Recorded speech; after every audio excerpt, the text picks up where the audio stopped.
Welcome on the cosmic atom when grace seems to be dominant. Quiet strikes like thunder. The cosmos is not watching a game. It's like seeing a heavenly corrective unfold. They said you were no match for the star. They undervalued you on purpose. And it was their first and last error, because you did not just compete against the so-called best player. You stormed in like a hurricane in heels, chessboard in hand, and made the whole hierarchy seem like a schoolyard scam. The craziest portion, you made it appear effortless, as if God was playing through you in slow motion, and everyone who watched, even those cheering against you, couldn't take their gaze away. Here's something no one wants to utter out loud. Over 70% of those in positions of power rose to their positions by virtue of their visibility, not by being skilled. But when someone anointed enters the arena, those inflated reputations begin to wilt like fake expensive bags in direct sunshine. That is what occurred here. You were not loud. You were not dramatic. You were just deadly with perfection and relaxed while doing it. And let's be honest, half of the audience was torn between cheering and calling for CPR because you didn't just win. You served them in style. So let's look at what actually occurred when the chosen one strode into the limelight, sneered at the star player, and rewrote the whole freaking story without breaking a sweat. Ready? Let's get to it. Number one, you did not just win. You debunked the notion of their brilliance. They portrayed that individual as untouchable, the great player and the golden kid. Before they entered the room, everyone murmured about it in astonishment. People talked as if their names were magic, as if no one could outshine them. They were not just promoted, they were revered. But then you came up, shattering the illusion. You did not merely defeat them. You debunked the notion of their brilliance. You made them think twice, then challenged everything they believed. Because the minute you walked into that place, all of the buzz about them began to appear ridiculous. Not because you were attempting to be spectacular, or because you said anything, but because your very presence was more powerful than their performance. They were accustomed to being the loudest in the room and receiving kudos for doing the absolute minimum. Their whole identity was based on being the one who could not be questioned. But you did not come to confront. You came to disclose. You revealed the truth that they were not the greatest. They were just the most heavily promoted. And when genuine skill, real energy, and true harmony arrived, the illusion couldn't last. That moment did not just shake them. It rocked the whole crowd. People who had previously applauded for them were now silent. I began changing. The mind began to rewire, because if you could stroll in so quietly, so confidently, and light them up without breaking a sweat, then maybe the whole game was rigged from the beginning. Maybe they weren't the greatest. They were just the most apparent, the most protected, the most practiced.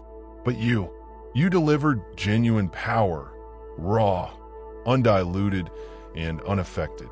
And the irony is that while they were acting, you were just being. And that distinction revealed a discrepancy between hype and reality. That's why it landed so hard. You did not destroy someone. You deconstructed a false system. You destroyed a dream that everyone else was too afraid to try. And now people do more than simply respect you. They reconsider what they thought they understood about the top. All because you didn't attempt to seize the crown. You just came in and made it apparent that it had never been theirs in the first place. Number two, you did not come seeking blood. You came to collapse. False thrones. You did not come up to compete with anybody. You weren't looking at the scoreboard or pursuing applause. You weren't attempting to steal someone's seat. That wasn't your energy. What you chose to do was proper. People created a false picture of some people, particularly those who seemed to fit the role but never lived it. They made it seem as if this famous athlete was the pinnacle, the benchmark, the ceiling. People believed that because the package was loud, flashy, and used often enough to be persuasive. But as you walked in, everything changed. You did not push. You did not force.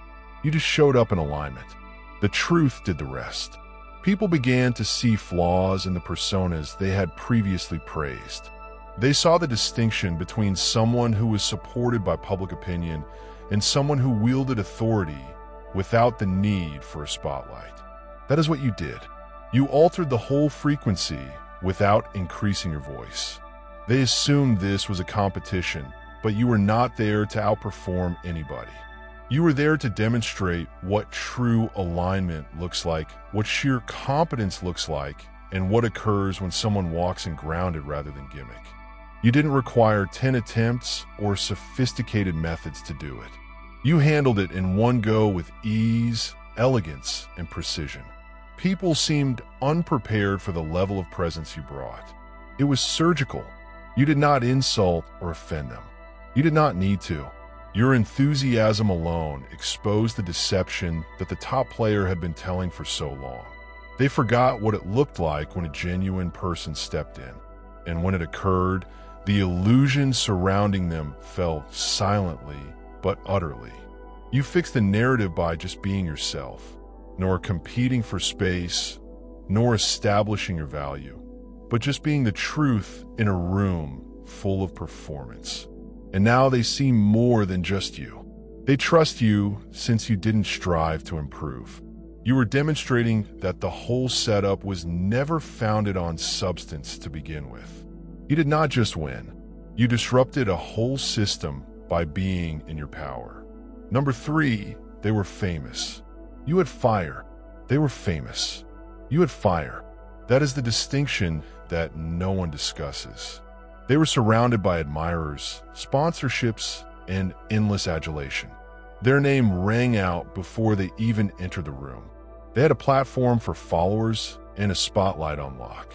But you had something they couldn't fake. Borrower by divine fire. You possessed an unbreakable, unshakable energy inside you that was not influenced by your social standing. It comes from being formed under pressure. They've never experienced this kind of pressure before. They had a crowd. Crowds, however, are susceptible to deception. Fire cannot. When you stepped into the scene, your presence said volumes. They worked so hard to prove. They needed to perform in order to get recognized. You did not. Your presence alone disturbed the environment, diverted focus, and altered the tone of the whole room. That is the power of fire. It communicates without words. It burns through noise. People sensed that from the time you arrived. Their reputation was founded on repetition, with a narrative spoken long enough to be believed. But your passion was founded on revelation. Real moments, true grit, real depth. That's why, when the two of you stood side by side, the difference was clear. They seemed shiny. You seemed destined. They had branding. You had a mission. And no amount of public relations could disguise the reality that you were really severed from something. They were used to dominating the story. But fire does not care about appearances. It comes up and eats everything. False. That is what occurred. While they were basking in the limelight, your energy began revealing all of the areas where they were empty, not to embarrass them, but because your honesty accomplished what their image could not. You did not come for their fame. You arrived with fire, making their renown seem weak. People did not just watch you win. They saw you rise without having to ask for permission. And the reality is, they had everything working for them until you stepped in and demonstrated that fire always triumphs over celebrity. Because celebrity fades, but fire continues to burn long after the lights go off.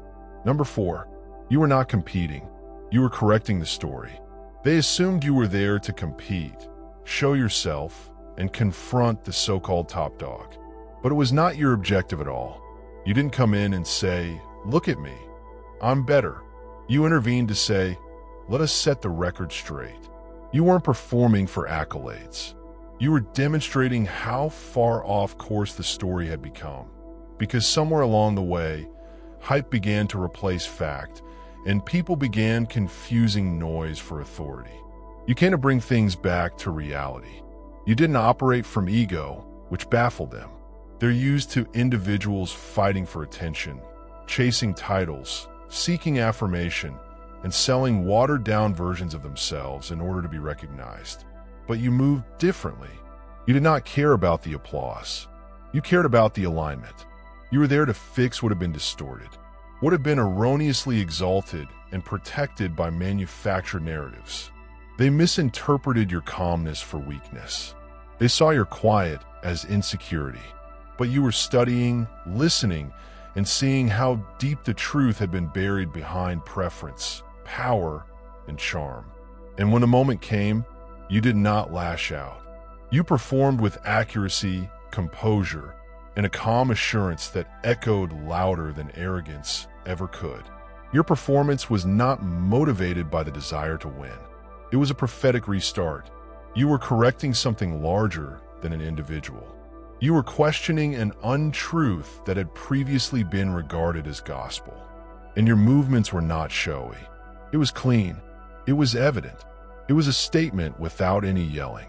They will describe the tale as if you appeared out of nowhere. But the reality is, you were always supposed to be the one to tell what was true. They had propaganda. You had to prophesy. And prophecy does not need promotion. It just appears, accomplishes its thing, and leaves the room shocked. And this is precisely what occurred. You did not steal the spotlight. You brought it back to the truth. Number 5, you didn't win because you worked harder. You won because you didn't pretend. You didn't win because you worked harder. You weren't up all night planning how to outshine everyone. You weren't obsessed with methods or attempting to charm your way into approval. That is what they were doing. That is what they have always done. Practice walking. Memorize the speech. Play the role. Their whole demeanor was stage-worthy, meticulously orchestrated, polished, and hollow below. But you arrived already. Whole. That was a game changer. They were busy appearing to be strong. You just were. You were not attempting to sell a photograph. You weren't faking confidence or emulating accomplishment. You stepped in like someone who has lived the tale, not someone attempting to fake the highlight reel and insane portion. That alone was enough to shatter the illusion around them. They were attempting to seem impressive. You were embodying something genuine, steady, and unaffected by performance. They were rehearsing charisma, charm, and confidence like a costume. But your presence was not rehearsed. It was earned. People could immediately sense the change. You did not talk louder, but your intensity was felt more deeply. You did not go quicker, but your steps carried weight. That is what shook them. The fact is that truth does not have to shout. It does not need to sweat. It does not even need to strive hard. When it's genuine, it lands. It settles in people's spirits. It creates sounds without a microphone. That's why everything you did seemed so light. Because it was not forced. It was flowing, and true city always seems natural when compared to performance. And the contrast, it revealed them more than any debate ever could. They were struggling. Were you gliding? Not because you were superior, because you're correct. You did not win by fighting harder. You won because you were the only one in the room who didn't fake. And when the truth comes out, all of that artificial confidence and authority crumbles on its own. Number 6, you hit them silently, yet they yelled the loudest. You never needed to say much. You did not do the most. You did not go online to drop hidden messages or hurl shade. You did not ask others to notice or applaud you. You just showed up, completed the necessary tasks, and let the outcomes speak for themselves. And that's precisely what shook them. You did not come for validation. You arrived with substance. And when someone moves with substance, they do not need noise. But the moment the game changed, the stillness that followed your victory was too much for them. That quiet had weight. That quiet said it was finished. That stillness indicated that there is a new norm. They couldn't take it, so they panicked. They scrambled. Suddenly, those who were once cool, collected, and cocky transformed into a full-fledged PR machine, desperate to protect an image that couldn't compete with the truth. While you remained calm, they were making phone calls, explaining things, spinning stories, and attempting to soften your victory by convincing others that what had occurred was not as serious as it appeared. But everyone witnessed it. Everybody felt it. The shift had already happened. The truth had already taken root. There is no spin cycle powerful enough to clear it up. That is the irony. You didn't even attempt to expose them. Nonetheless, your presence did. You haven't thrown dirt yet. They seemed dirty. You did not make any accusations against them. But how they responded, I told them. That is how genuine power works. It does not need to be loud. It does not need to beg. It's not even necessary to explain. It just steps in, holds space, and allows everything to fall apart on its own. They're now really loud. Now they're on the defense. Now they're blaming everything except the truth. Meanwhile, you remain unconcerned, untangled, and unaffected, since the ones who shout the loudest after a quiet loss are always the ones with the most to conceal. And you did not merely defeat them. You demonstrated the distinction between attentiveness and authority without saying a word. Number 7, you were the plot surprise they never planned for. They believed they had it all figured out. They knew the competition. They recognized the constant risks. They had examined everyone. They regarded a genuine opponent. But they never saw you coming, since in their minds, you weren't even worth watching. You didn't look like the issue. You didn't fit the mold. You didn't arrive with big hype or a team hyping you up. So they neglected you on purpose. And that's precisely why you became the narrative twist they would never prepare for. You weren't on their radar because you weren't attempting to be. You were focused on your task. You weren't in it for clout, attention, or clapping back. You weren't there to compete on their terms. You were moving by divine harmony. They were busy practicing maneuvers for the persons they anticipated would test them. But you weren't a challenger. You were a shift, a thorough reset, a concealed key. God slipped into the gaming board while they were preoccupied observing each other. And then it occurred. You stepped in, not loud, not dramatic, yet utterly tuned in. And just like that, the whole vibe transformed. The game wasn't even the same anymore, because you didn't play by their rules. You reversed the entire system. They didn't know how to respond. Their confidence was breaking. Their method began failing because the one person they didn't prepare for was the one person who ruined all they believed they controlled. What has stirred them up most is how easily you made it appear. You weren't sweating. You weren't rattled. You moved like someone who had already seen the end game. And in a way, you had. Because when you're going with purpose, you don't need to forecast every step. You become the motion. They were ready for a battle. What they received was a revelation. And now they're dealing with the knowledge that the game they were attempting to win has already been redefined, not by someone they feared, but by someone they disregarded. You weren't merely the narrative twist. You were the actual tale. And now they have to catch up or tumble off. Number 8, you didn't simply steal their seat. You seized the spotlight. They imagined that if they ever fell, everything would simply fade to dark, that the spotlight would switch off, the noise would quiet down, and people would forget. What they didn't expect was you. They assumed you were merely a transitory moment, a background player. But when they tripped and you went forward, not only did you take their slot, you were the whole show. This wasn't simply about outperforming them. You didn't merely replace them. You exceeded them in a manner that no one saw coming. You moved the whole energy. You didn't merely fill a void. You created a movement. People who were formerly yelling their name now found themselves attracted to you. That wasn't because you asked for attention. It's because your presence helped them feel something genuine, something they hadn't experienced in a long time. Authenticity. They used to be the focus of every discussion. The one that everyone had been watching was quoted. However, after your light touched the stage, their performance resembled a cheap repeat. You were not attempting to be a spectacle. However, reality has a way of stealing the show without trying. And that is what occurred. The audience changed not out of disloyalty, but due to revelation. What surprised them the most was that you weren't even searching for the spotlight. You weren't seeking acclaim. You were just doing what you were meant to do. And that alone caused everyone else to halt. You were not loud, but you were memorable. You were not compelled, but you were unmistakable. And now those who used to sing their names can't stop talking about you. I am studying you. I am quoting you, observing your movements.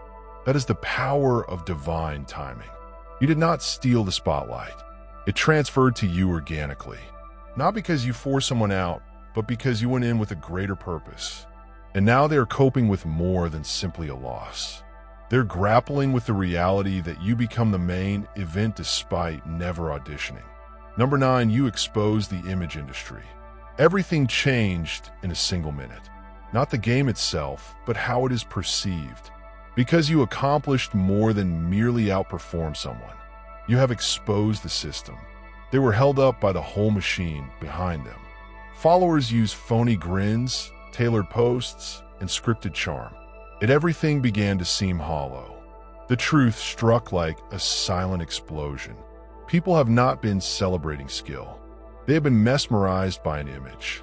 You've demonstrated how simple it is for someone to be dubbed a star when they have the appropriate connections, aesthetic, and audience to back them up.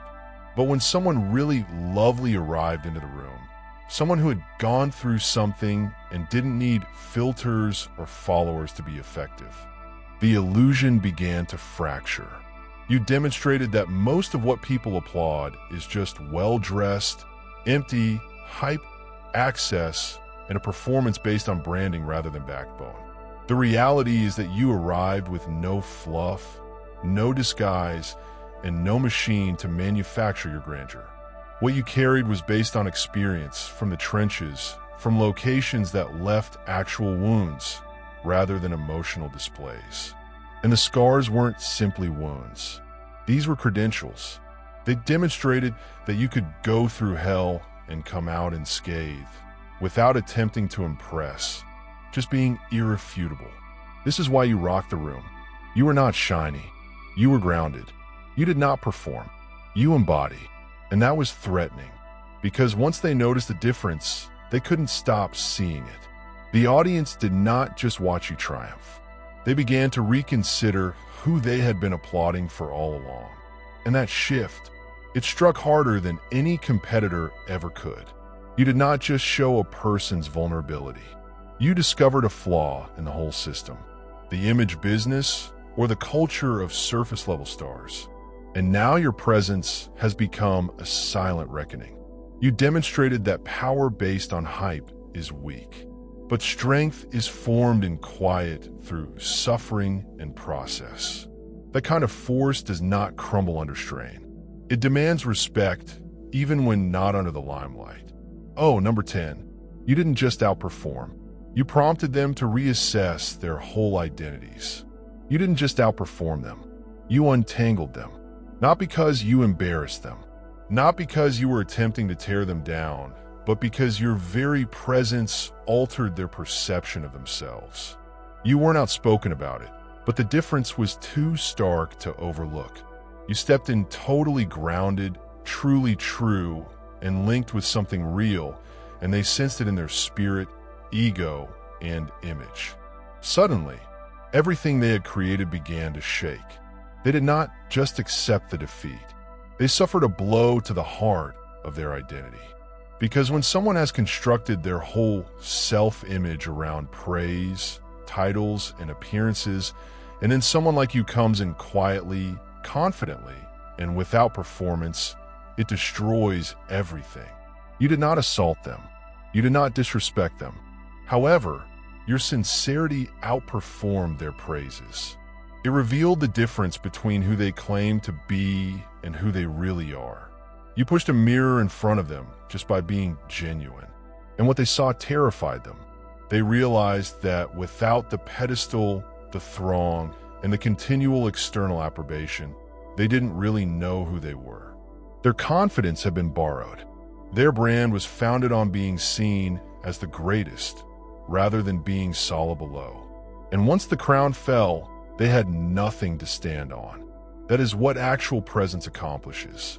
It doesn't simply outperform. It forces contemplation. Your strength caused others to doubt their own. Your serenity made their overcompensation clear, and your silent strength caused their image to malfunction. Because when the genuine comes in, the phony cannot operate. It begins glitching.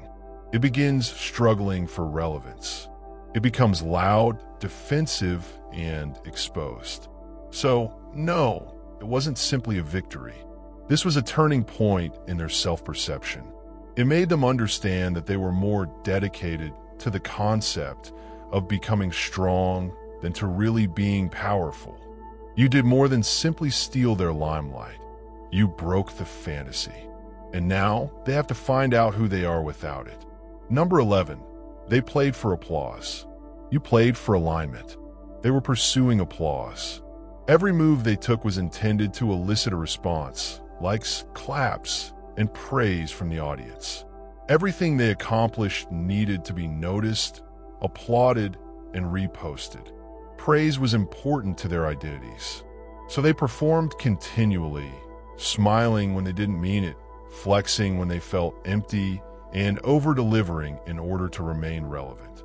But it all sprang from a need of validation, rather than a desire to be respected. You were not moved by any of it. You did not show up to impress anybody.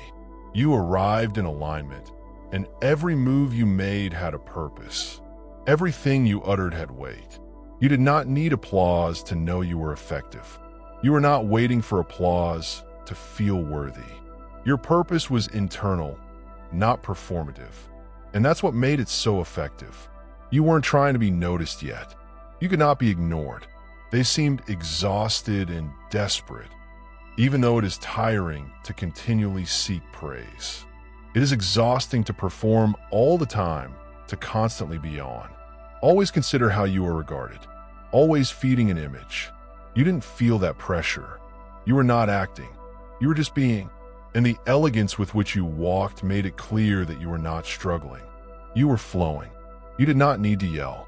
You didn't need a dramatic entrance. You're tranquil. The whole room was stolen. Because true alignment has a presence that cannot be manufactured. It's calm yet dominating. Subtle yet unmistakable. While others were attempting to show their belonging, you were just strolling. That's why everything you accomplished seemed easy. Not because it was simple, but because it was yours. The purpose does not need praise. It merely requires compliance. And it is the part they will never grasp. They were fueled by foreign sources. The internal voice directed you. And in a society full of individuals addicted to attention, someone like you, rooted in something deeper, stands out. Not because you're louder, but because you're in sync. Alignment always wins out in the long term. Every time they came in at number 12, they won. You came to fulfill the prophecy. They came with one aim in mind: to win, to establish themselves as the greatest, and to seal the crown. The bragging rights and the spotlight. Their entire attitude was based on strategy and dominance. They researched, practiced, polished their presentation, and arrived prepared to participate as if it were just another event.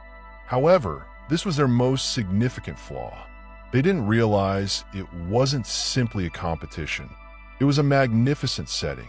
And you did not come to win. You came to fulfill the prophecy. They were concentrating on the scoreboard. You were following divine guidance. What they assumed was a contest of ability or presence turned out to be a moment.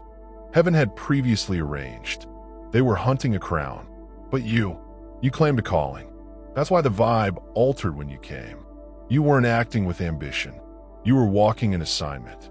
And no amount of preparation can prepare you for that weight. They had followers. You had favor. They had a scheme. You had spiritual support. That's why things kept coming together for you in seemingly impossible ways. The timing, the opportunity, the way people leaned in when you talked, and how the truth followed you like a shadow. It was not luck. It wasn't a coincidence. It was orchestrated. Because when you were selected, The universe adjusts to allow you to move. They did not realize what they were up against. They assumed they were just dealing with another rival, another face in the throng. However, they were standing in front of someone who had been anointed for this very time. That is why they couldn't stop you. That's why their normal techniques failed, since you didn't answer like someone who had anything to prove. You moved like someone who had previously been informed this was theirs. This was not about clout. This was not about becoming better. It was about heavenly timing and fulfilling divine destiny. And when the two come together, no amount of planning can equal that. You did not merely ascend. You did what was written. And now, even those who sought to ignore you are forced to admit that you did not just win. You received number 13. You reversed the script with a single miraculous move. It wasn't a lengthy speech. It did not need a showy campaign or a dozen opportunities to establish oneself. It just took 1 second, one heavenly move. Everything you carried manifested itself unashamedly in a single short second. And in that one demonstration of expertise, everything they had practiced, controlled, and regulated started to come apart. They had created their presence via repetition, on keeping up appearances, on remaining one step ahead by always being ready. However, what you provided couldn't be practiced. It was not strategic. It was spiritual. You were not calculating a victory. You were unleashing something real. That's what made the effect so fast and unmistakable. Because when power from a source enters the scene, there is no need for accumulation. It just alters the mood. You do not need to do much. You just relocated when a situation called for it. And that one action shouted louder than everything they had done all year. It was not dramatic. It wasn't even loud, yet it was clearly heavenly. That is the difference. You weren't operating under human timing or pressure. You were in harmony with something far larger. And when you moved in obedience, the outcomes did the talking for you. They felt they had more time and control. They were playing chess, and you were aligning with a power that controls the whole board. They had a plan, but heaven had a purpose. And your arrival wasn't only surprising. It was disruptive in the most holy sense. What they believed would be unusual developed into a full-fledged revelation. All because you took one step from a position of clarity, conviction, and calling. That is what shook them. It wasn't that you defeated them in a lengthy, drawn-out battle. It's that you stepped in, accomplished what was necessary, and walked away with the room permanently transformed. There are no games or striving, only pure, perfect performance. You did not change the script to steal the moment. You reversed it since the previous one was never written for accuracy. And the story no longer revolves around them. It concentrates around what that one moment revealed about you. Number 14. What you performed was not taught, thus it cannot be reproduced. It was born. They are now watching you, analyzing you, attempting to decipher the formula, how you moved, talked, and conveyed something so flawlessly without flinching. They are collecting notes, reviewing footage, and attempting to replicate your intensity, timing, and tone in order to duplicate your effect. But they don't realize you weren't executing a skill. You were relinquishing something holy. What occurred in you cannot be taught because it was not learned. It was born. You did not come with a blueprint. You did not follow a script. That moment was not the result of combining skill and technique. It sprang from something deeper, something created through stillness, anguish, discovery, and surrender. It originated from nights that nobody witnessed. You fought conflicts alone, from insight that cannot be found in books. Alternatively, you might copy someone else's movements. That's why it seems easy, because it comes from embodiment rather than rehearsing.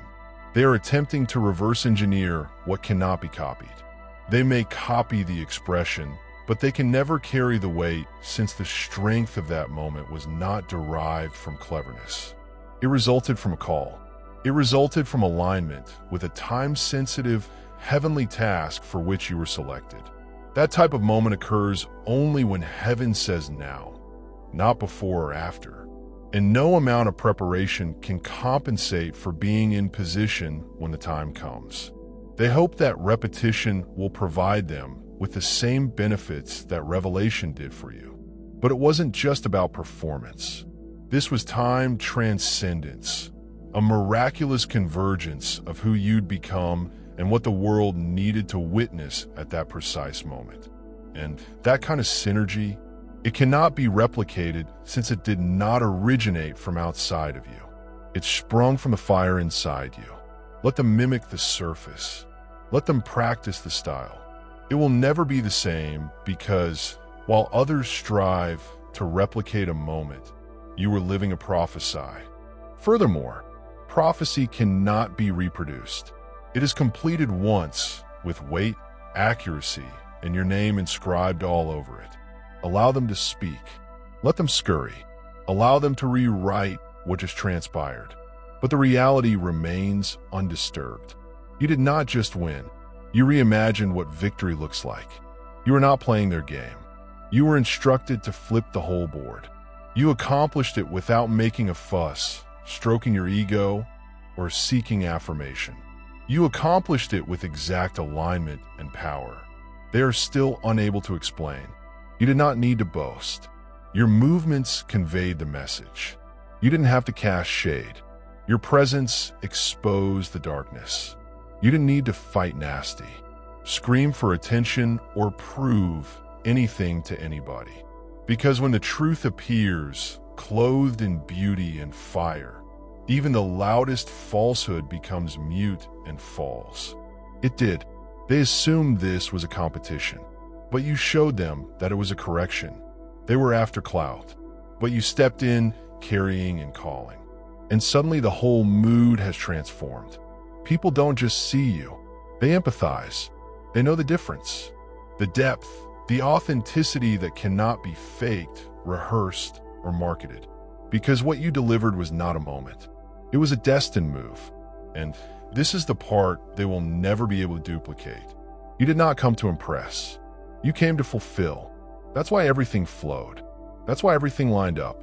That is why those who were once the center of attention are now on the sidelines, wondering how everything changed so quickly. It changed because you showed up.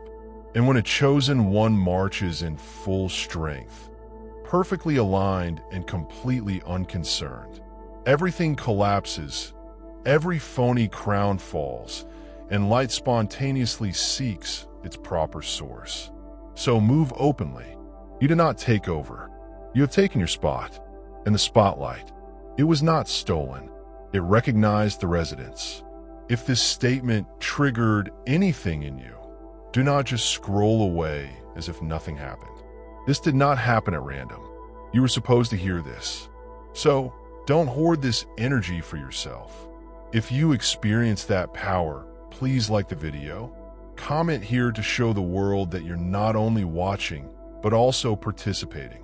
Share this with someone who is going to have their own moment. Most importantly, subscribe to the channel since this is not surface level stuff. This is heavenly alignment every time. Here, we don't only drop movies, we also drop confirmation. This is for the genuine people, silent warriors, story twists, and the selected. So, welcome to your clan. Stay ready, maintain alignment, because we are not just viewing history. We are the shift. God bless you.